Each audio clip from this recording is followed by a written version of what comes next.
கண்டிப்பா இன்னைக்கு தமிழ்நாட்டுக்கு இருக்க ஒரே வாய்ப்பு இன்னைக்கு அதிமுக பாஜக கூட்டணி மட்டுமேன்றது கல உண்மை. இன்னைக்கு நீங்க 75 வருஷமா வாங்கின கடனை அப்படியே 5 வருஷத்துல நீங்க 5 லட்சம் கோடி வாங்கி என்ன சென்னையை துபாய் மாதிரி ஆக்கிட்டீங்களா, இல்ல சென்னையை சிங்கப்பூர் ஆக்கிட்டீங்களா, இல்ல சென்னையை இந்தியாவிலே முதன்மை மாநிலமா ஆக்கிட்டீங்களான்னு நான் கேட்கிறேன்.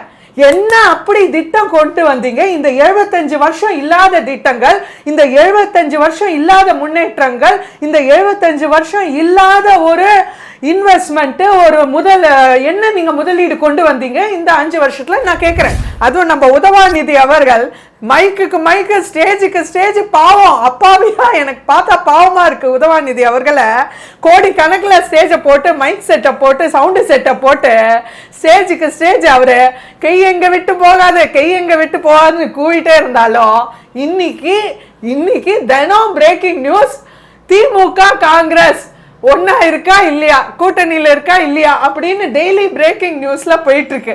நம்ம தாவேக்கான்னு எங்களுக்கும் திமுகவுக்கு தான் ஏன் போட்டி அப்படின்னு மாசா இறங்கின விஜய் சார் அவர்கள் இன்னைக்கு அந்த தமிழக வெற்றி கழகம பேசாம பேரு மாத்தி காங்கிரஸ் வெற்றி கழகம் அப்படின்னு மாத்திடலாம்.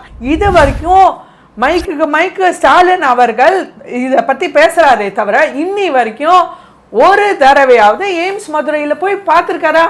இல்லையே. ஏன் இன்னைக்கு ஸ்டாலின் அவர்கள் மதுரை பக்கம் போனதே இல்லையா? ஏன் நீங்க எய்ம்ஸ போய் பார்க்கல?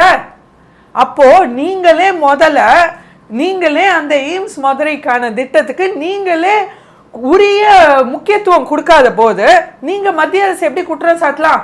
உங்களுக்கே கள விவரம் தெரியல. அதுக்கு திருமதி கனிமொழி அவர்கள் இன்னைக்கு பதில் சொல்லி இருக்காங்க. இன்னைக்கு எய்ம்ஸ் மருத்துவமனைன்றது எவ்வளவு பேரோட கனவு, எவ்வளவு மாணவர்களோட கனவு. அப்படின்ற ஒரு கனவுல நீங்க மண்ணள்ளி போடுற மாதிரி இல்லையா? இதை விட உங்களுக்கு கூலிப்பட ரெவ்யூ போய் மிக்சர் சாப்பிடறதுக்கு டைம் இருக்கு. ஒற்றன் செய்தி நேயர்களுக்கு வணக்கம். இன்றைய நம்முடைய சிறப்பு விருந்தினராக நம்முடைய அரங்குக்கு வந்திருப்பவர் பாஜகவின் ஆதரவாளர் உறுப்பினரான பிரியாஸ்ரீ அவர்கள். வணக்கம் மேடம். வணக்கம். நல்லா இருக்கீங்களா மேடம்? நல்லா இருக்கேன். நல்லா இருக்கீங்களா? நல்லா இருக்கேன் மேடம். நல்லா தான் இருக்கணும். ஏன்னா தேர்தல் வருது. 2020 இனிமே தான் களத்தில் நம்ம சுறுசுறுப்பாக இறங்கணும், வெற்றி காணணும். இது நமக்கான வெற்றி வருடம். அப்படி ஒரு நினைப்பில் இருக்கிறீங்க. அது சாத்தியம் ஆகுமா?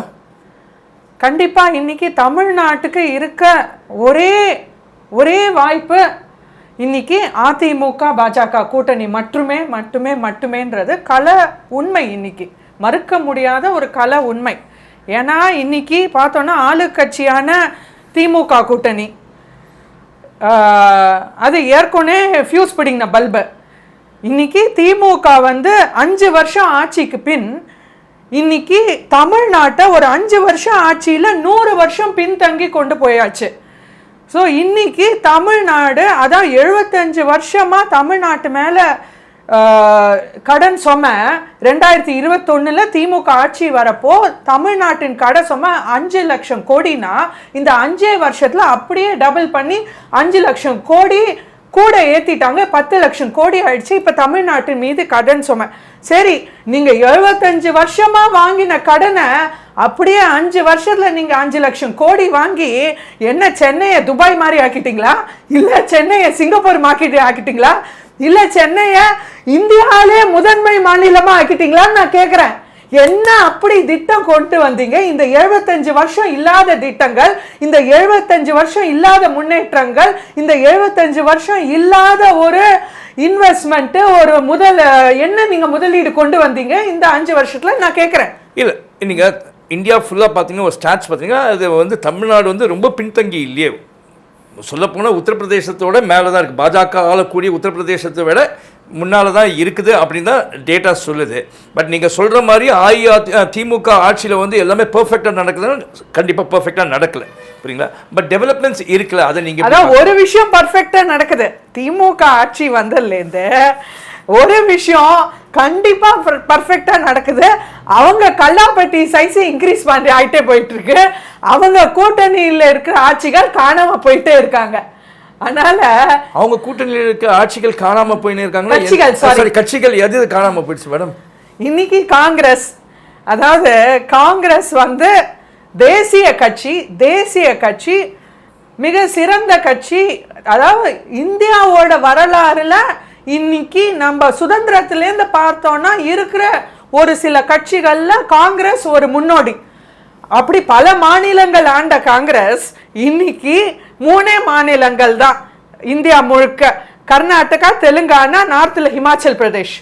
ஸோ இன்னைக்கு காங்கிரஸ் கிட்டத்தட்ட காணாம போயிட்டு இருக்க, தினம் வாழ்வா சாவான்னு இருக்கிற காங்கிரஸ், அதுவும் நம்ம உதவாநிதி அவர்கள் மைக்கு ஸ்டேஜுக்கு ஸ்டேஜ், பாவம் அப்பாவியா எனக்கு பார்த்தா பாவமா இருக்கு. உதவாநிதி அவர்களை கோடி கணக்கில் ஸ்டேஜை போட்டு மைக் செட்டை போட்டு சவுண்டு செட்டை போட்டு ஸ்டேஜுக்கு ஸ்டேஜ் அவரு கை எங்க விட்டு போகாதுன்னு கூவிட்டே இருந்தாலும் இன்னைக்கு தினம் பிரேக்கிங் நியூஸ், திமுக காங்கிரஸ் ஒன்னா இருக்கா இல்லையா, கூட்டணியில இருக்கா இல்லையா அப்படின்னு டெய்லி பிரேக்கிங் நியூஸ்ல போயிட்டு இருக்கு.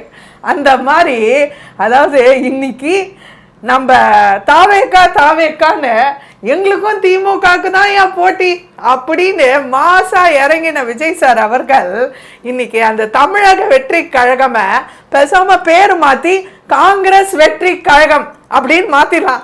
ஏன்னா இன்னைக்கு தாவேக்கா களத்துல இறங்கினது இன்னைக்கு விஜய் சாருக்கு யூஸ்ஃபுல்லோ இல்லையோ, விஜய் சாருக்கு உபயோகமோ இல்லையோ, தாவேக்கா தொண்டர்களுக்கு உபயோகமோ இல்லையோ, விஜய் ரசிகர்கள் உபயோகமோ இல்லையோ, காங்கிரஸ்க்கு படே உபயோகம். இன்னைக்கு தாவேக்கா களத்துல இறங்கினது காங்கிரஸ் நல்ல அவங்கள உபயோகப்படுத்தி இன்னைக்கு திமுகவை மிரட்ட ஆரம்பிச்சிருக்காங்க. இனிமே தான் சுவாரஸ்யமே இருக்கு. பட் அந்த மிரட்டல் வந்து அடிப்பணிவாங்களா திமுக? ஏன்னா வந்து திமுகவுக்கு வந்து தயவு வந்து காங்கிரஸ்க்கு கண்டிப்பாக தேவை. ஏன்னா இங்கே வந்து 40 எம்பிகள் இருக்காங்கன்னும் போது காங்கிரஸில் எதனா கேள்வி கேட்கணுன்னா கூட, இல்லை வெளிநடப்பு பண்ணணும் பார்லிமெண்ட்டில் அப்படின்னா கூட திமுகவுடைய தயவு வந்து காங்கிரஸ்க்கு. அப்படி இருக்கக்கூடிய சூழலில் வந்து திமுகவிலிருந்து காங்கிரஸ் பிரிந்து போகிறதுக்கான வாய்ப்பு இருக்குமா? நல்ல கேள்வி. ஏன்னா இன்னைக்கு பார்த்தீங்கன்னா இந்த தேர்தல் வந்து ரொம்ப ஒரு தமிழக வரலாறின் ஒரு முக்கியமான தேர்தல்னு சொல்லலாம் எல்லா கட்சிகளுக்கும். ஏன்னா திமுக பார்த்தீங்கன்னா இப்போ ஒரு குடும்ப ஆட்சியில் இன்னைக்கு, அதாவது தமிழக வரலாறுலேயே ஒரு வீட்டுக்காக நாட்டையே வித்த ஒரு கட்சி, ஒரு ஆட்சி திமுகவினரையே சேரும் அப்படின்னு அந்த பெருமை வாய்ந்த குடும்ப ஆட்சியில் கருணாநிதி அடுத்து ஸ்டாலின் அடுத்து இப்போ உதவாநிதி அவர்கள் தலையெடுக்க போற இந்த ஒரு தேர்தலை எதிர்பார்த்துட்டு இருக்காங்க. ஏன்னா இப்போ ஸ்டாலின் அவர்கள் ஆல்மோஸ்ட் அவர் இது ஓவர் அப்படின்ற ஒரு பட்சத்தில் இன்னைக்கு திமுகவுக்கு அது வாழ்வா சாவான தேர்தல். அதே மாதிரி அதிமுகவுக்கும் இன்னைக்கு ஒரு முக்கியமான தேர்தல். ஏன்னா எடப்பாடியார் இன்னைக்கு தனிச்சு போட்டியிட்டு இந்த வாட்டி அவர் வந்து அவரோட தலைமையை நிரூபணம் பண்ணணுன்ற ஒரு கட்டாயத்தில் இருக்காரு. ஸோ இன்னைக்கு தாவேக்கா புது உருவமா வந்துட்டு நான் தான் இன்னைக்கு மாற்றத்தை கொண்டு வரப்போறேன், நான் தான் தூய சக்தி, நான் தான் புலி படத்துல 1.5 கோடி நான் டாக்ஸ் கட்ட மாட்டேன் அப்படின்னு களத்துல நிக்கிறவரு. அதுவும் இன்னைக்கு தேர்தல் வந்து ரொம்ப பரபரப்பா போயிட்டு இருக்கு. ஸோ இந்த நிலைமையில நீங்க பாத்தீங்கன்னா காங்கிரஸும் திமுகவும், திமுகவுக்கு காங்கிரஸ்க்கு திமுக தேவையான்றதோட திமுகவுக்கு இன்னைக்கு காங்கிரஸ் தேவை. ஏன்னா திமுகவின் வரலாறுலயே என்னதான் என் அப்பன் என் பாட்டன் அப்படின்னு சொன்னாலும் திரு ஸ்டாலின் அவர்களே ஒரு உண்மையை நீங்க ஒத்துக்கணும். இன்னைக்கு திமுக கூட்டணி இல்லாம எந்த தேர்தலையும் ஜெயிச்சதே இல்லை. நீங்க தான் சொல்றீங்களே என் அப்பன் தெரியுமா, இவரு என் பாட்டன் தெரியுமா, இது தமிழ்நாடுன்னு சொல்றீங்களே, என்னைக்காவது நீங்க தனிச்சு போட்டி இருக்கீங்களா? அதே தைரியத்தோட சொல்லுங்களேயா, அதே தைரியத்தோட சொல்லுங்களேன். தில் இருந்தா நான் தனிச்சே போட்டிடுவேன், எங்க அப்பா இவரு என் பாட்டன் இவரு, நாங்க திமுக, நாங்க திராவிட மாடல், நாங்க தனிச்சு போட்டிட்டு ஜெயிச்சு காமிக்கிறேன்னு சொல்லுங்களேன். அவரை தில் இருந்தா சேலஞ்ச் விடுறேன். இன்னைக்கு சொல்ல முடியாதுல்ல. இன்னி வரைக்கும் திமுக ஒரு தேர்தல் கூட கூட்டணி பலம் இல்லாம சந்திச்சது இல்லை, கூட்டணி பலம் இல்லாம வெற்றி பெற்றது இல்லைன்றது வரலாறு. ஸோ இன்னைக்கு காங்கிரஸ்க்கு திமுக தேவையான்றதை விட திமுகக்கு இன்னைக்கு காங்கிரஸ் மிக மிக அவசியம். சிறுபான்மையினர் ஓட்டு பட்டியலினத்தார் ஓட்டு எல்லாம் இன்னைக்கு காங்கிரஸ் புட்டுக்குச்சுன்னா இன்னைக்கு அந்த ஓட்டெல்லாம் போயிடுச்சு. இல்லை நீங்கள் அப்படி பார்த்தீங்கன்னு வச்சுங்களேன், அந்த மாதிரி சிறுபான்மையினரும் மைனாரிட்டி ஓட்ஸ் எல்லாம் வந்து பட்டியலினத்து ஓட்டுனா கூட அது திமுகவுக்கு வந்து அவங்க கூட இருக்க கூட்டணியில் இருக்கக்கூடிய விடுதலை சிறுத்தைகளுக்கும் இருக்குது, முஸ்லீம் லீக்குக்கும் இருக்குது, சில கிறிஸ்டின் மிஷனரிஸும் சப்போர்ட் பண்ணுறாங்க. அப்படி இருக்கும்போது அவங்களுக்கு அவங்க ஏன் காங்கிரஸ் தான் டிபெண்ட் பண்ணியிருக்க வேண்டியதாக இருக்குமா? அதாவது இன்னைக்கு காங்கிரஸ் வந்து என்னதான் விசிகாக்கும் கம்யூனிஸ்ட் கட்சிகளுக்கும் மற்ற கட்சிகளுக்கும் இருந்தாலும் காங்கிரஸ் ஒரு மிகப்பெரிய மறுக்க முடியாமல் தேசிய கட்சி. ஸோ அந்த சிறுபான்மையினராக இருக்கட்டும், இன்னைக்கு புலம்பெயர் தொழிலாளிகளில் பல பேர் சிறுபான்மையினராக இருப்பாங்க, பட்டியலினத்தார் இருக்கட்டும், அந்த மாதிரி ஒதுக்கப்பட்ட மக்கள் தாழ்த்தப்பட்ட மக்களில் நிறைய பேருக்கு காங்கிரஸை நோக்கி ஒரு ஈடுபாடு இருக்குது. அப்படின்ற போது அந்த வாக்கு கண்டிப்பாக சிதறும். அப்புறம் தாவேக்காவும் நீங்கள் பார்த்தீங்கன்னா ஜோசப் விஜய் அவர்கள், ஸோ இன்னைக்கு அங்கேயுமே வாக்கு சிதறும். ஸோ இன்னைக்கு ஏற்கனவே தாவேக்காவின் வருகையினால இன்னைக்கு திமுகவோட சிறுபான்மையர் ஓட்டு ஒரு கேள்விக்குறியா இருக்கு. இது இன்னும் அவங்க காங்கிரஸை பிளவு ஆயிடுச்சுன்னா அவங்க கண்டிப்பா இந்த வாட்டி தோல்வியை சந்திக்க நேரிடும்னு திமுகக்கு நல்லாவே தெரியுது. அதனால்தான் உதயநிதி அவர்கள் மேடைக்கு தப்பாதுங்க, அவர் பேர் உதயநிதி தானே மேடம், வாயில வராம சொல்றீங்களா இல்லைன்னா நீங்க குறிப்பிட்டு சொல்றீங்க அப்படி சொல்றீங்களா? அதாவது இது தமிழக மக்கள் வச்ச செல்ல பேரு துணை முதலமைச்சருக்கு அன்பா உதயநிதின்னு. ஏன்னா இன்னி வரைக்கும் மைக்க பிடிச்சு பேசுற தவிர அவர் எதுக்கும் உதவலைன்றத நாங்க ஒரு அன்பா கூப்பிடுறோம் அவரை. இல்ல நாகரிகமா உதயநிதினே சொல்லுவோம் என்னமோ. சரி, ஓகே. உதயநிதி அவர்கள் இன்னைக்கு இன்னைக்கு உதயநிதி அவர்கள் அதனால தான் மேடைக்கு மேடை கையை எங்களை விட்டு போகாதுன்னு பேசுறாரு. ரைட், நீங்கள் இந்த அளவுக்கு நீங்கள் அங்கே சொல்லிட்டீங்க. காங்கிரஸ்குள்ளேயும் திமுகக்குள்ளேயும் ஒரு சலசலப்பு இருக்குது, பிரிவதுக்கான வாய்ப்புகள் இருக்க மாதிரி சொல்லுங்கள். பட் இப்போ திமுகக்குள்ளேயே வந்து சில செய்திகள் வரதை பார்த்தா அங்கேயே வந்து அவங்களுக்குள்ளே உட்கட்சி பூசல் இருக்க மாதிரி இருக்குது அப்படின்னா. ஏன்னா வந்து இப்போ தென் மாவட்டங்களில் பார்த்தீங்கன்னா ஒரு 22 தொகுதிகளுக்கு வந்து நம்ம கனிமொழி அவங்க கிட்ட தான் வந்து அந்த தேர்தல் பொறுப்பாளராக நியமிச்சிருக்காங்க சவுத் சைடில் இருக்குது. பட் இப்படிப்பட்ட ஒரு சூழலில் தென் மாவட்டங்களில் இருக்க சில நகரங்களுக்கு வந்து உதயநிதியுடைய மச்சானும் ஸ்டாலினுடைய மருமகனுமான திரு சபரீசன் வந்து அங்கே போயிட்டு சில கட்சி பிரமுகர்கள்லாம் சந்திச்சிருக்கார். திமுக பிரமுகர்கள்லாம் வந்து இத்தனைக்கும் வந்து அங்கே கனிமொழி பொறுப்பாளராக போயிருக்கும்போது இது வந்து ஏதோ உட்கட்சியில் ஒரு பூசல் இருக்க மாதிரி. அதை நீங்கள் எப்படி பார்க்குறீங்க? அதாவது இன்னைக்கு தமிழ்நாட்டின் மறைமுக துணை முதலமைச்சர்னு யாருன்னு கேட்டால் சபரீசன் அவர்கள். ஏன்னா எல்லா ஒரு முக்கியமான விஷயங்கள்லையும் அவரோட கை பின்னாடி இருக்கு.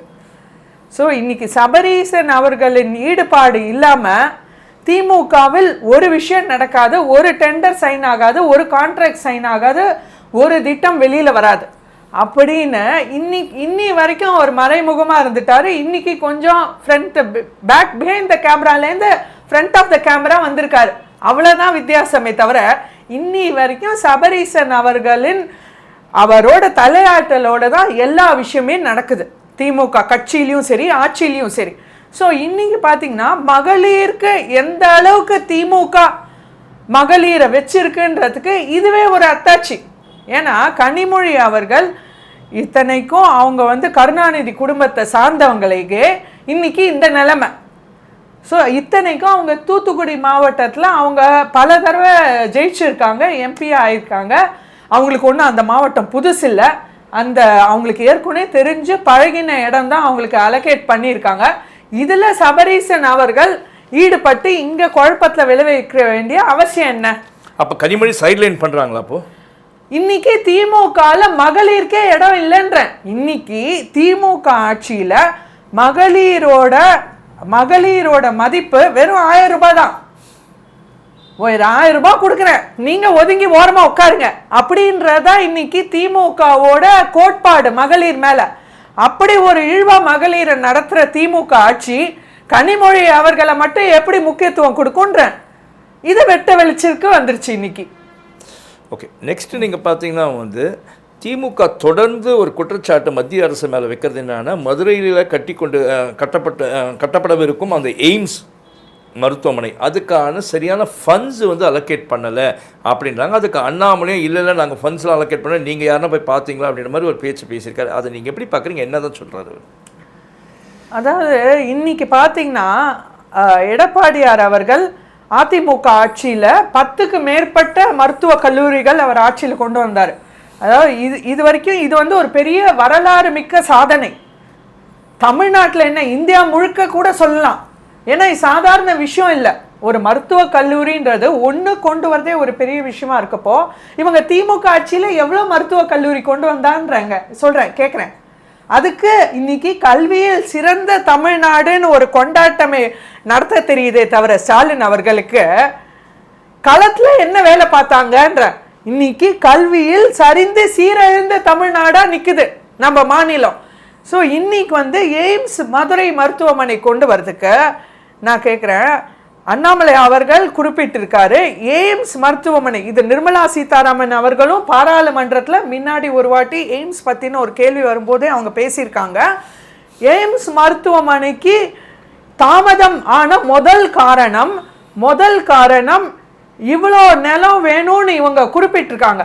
அந்த நிலத்தை விட இவங்க கம்மியான நிலத்தை இவங்க வந்து ஒதுக்கியிருக்காங்க மாநில அரசுலேருந்து. மத்திய அரசு அங்கேருந்து சில திட்டங்களை தீட்ட முடியுமே தவிர அதை வந்து நிஜமாக களத்தில் செயல்படுத்த வேண்டியது சில பொறுப்புகள் மாநில அரசுக்கும் உண்டு.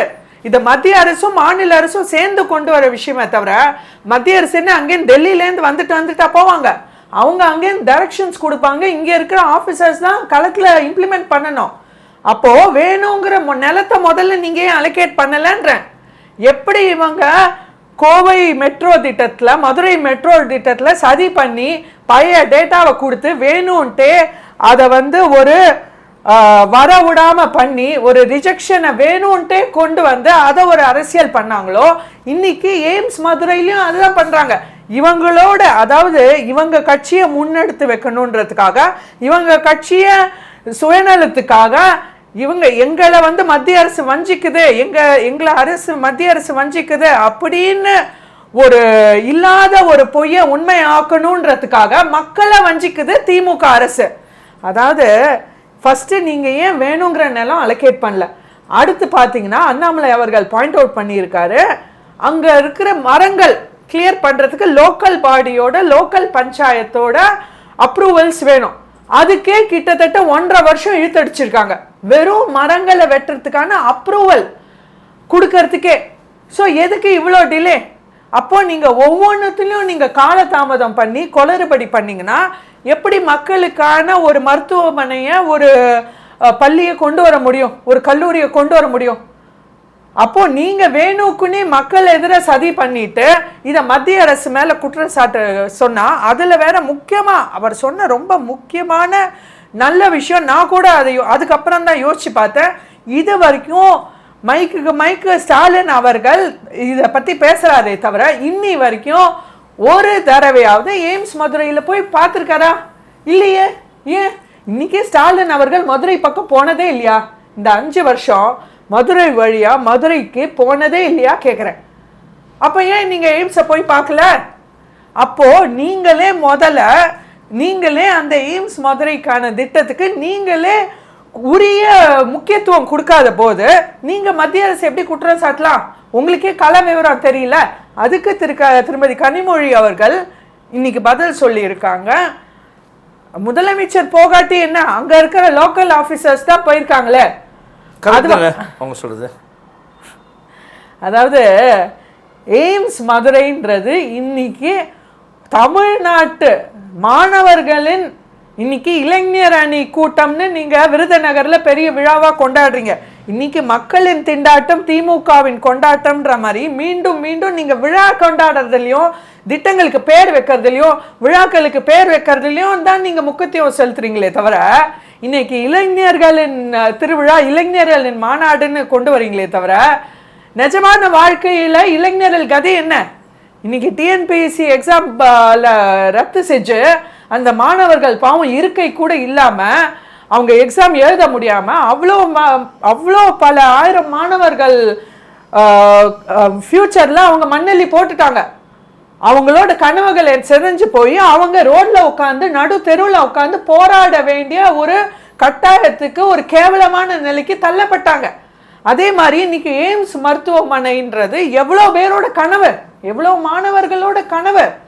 அப்படின்ற ஒரு கனவுல நீங்க மண்ணள்ளி போடுற மாதிரி இல்லையா ஒரு முதலமைச்சரா உங்களுக்கு இதை விட உங்களுக்கு கூலிப்பட ரெவ்யூ போய் மிக்சர் சாப்பிட்றதுக்கு டைம் இருக்கு, இதை விட உங்களுக்கு ஒரு திருவிழா கொண்டாடுறதுக்கு போகிறதுக்கு டைம் இருக்கு. ஏன் இங்கேருந்து நீங்க வந்து பீகார் எலெக்ஷனுக்கு போய் அங்க போய் கொடியை தூக்க உங்களுக்கு டைம் இருக்கு. நம்ம மாநிலத்தை பாருங்க. முதல்ல ஸ்டாலின் அவர்களுக்கு அப்பப்ப செலக்டிவ் அம்னீஷியா, அப்பப்ப ஞாபகப்படுத்தணும். சார் நீங்க தமிழ்நாட்டின் முதலமைச்சர், முதல்ல மக்கள் பிரச்சனையை பாருங்கன்ற மாதிரி முதலமைச்சர் ஒரு இடத்துல போனாதான் அது முக்கியத்துவம் வாய்ந்ததாகும், பிரஸ்ல கவரேஜ் ஆகும். உங்களுக்கு தெரியாததா, மக்களுக்கு தெரியாததா, முதலமைச்சர் ஒரு இடத்துக்கு வராருன்னா உடனே அந்த ஒரு பிரச்சனை முன்னிலைப்படுத்தப்படும். ஸோ அது இன்னைக்கு ரொம்ப முக்கியத்துவம் வாய்ந்தது. ஸோ இன்னைக்கு கனிமொழி அவர்கள் ஒரு பொறுப்பில்லாத பதில், ஒரு எம்பியா இருந்து அவங்க ஒரு பொறுப்பில்லாத பதில், இதுக்கு ரொம்ப கண்டனம் தெரிவிக்கணும். அதுவும் அவங்க சொல்றாங்க அண்ணாமலை அவர்கள் பிரஸ்ல வந்தா மைக்க பிடிச்சா என்ன வேணா பேசலாமா, அவர் தான் அரசியல் ஒதுங்கிட்டாரேன்றாங்க. திருமதி கனிமொழி அவர்களே, மக்கள் இருக்கிற வரைக்கும், தமிழ்நாட்டு மக்கள் இருக்கிற வரைக்கும், இந்தியாவில் மக்கள் இருக்கிற வரைக்கும் அண்ணாமலை அவர்கள் களத்துல ஸ்ட்ராங்கா நிற்பாரு. இன்னைக்கு மக்களுக்கு ஒரு பிரச்சனைனா அண்ணாமலை அவர்கள் முதல்ல வந்து நிற்கிறார். மிக்க நன்றி மேடம். நன்றி நேயர்களே.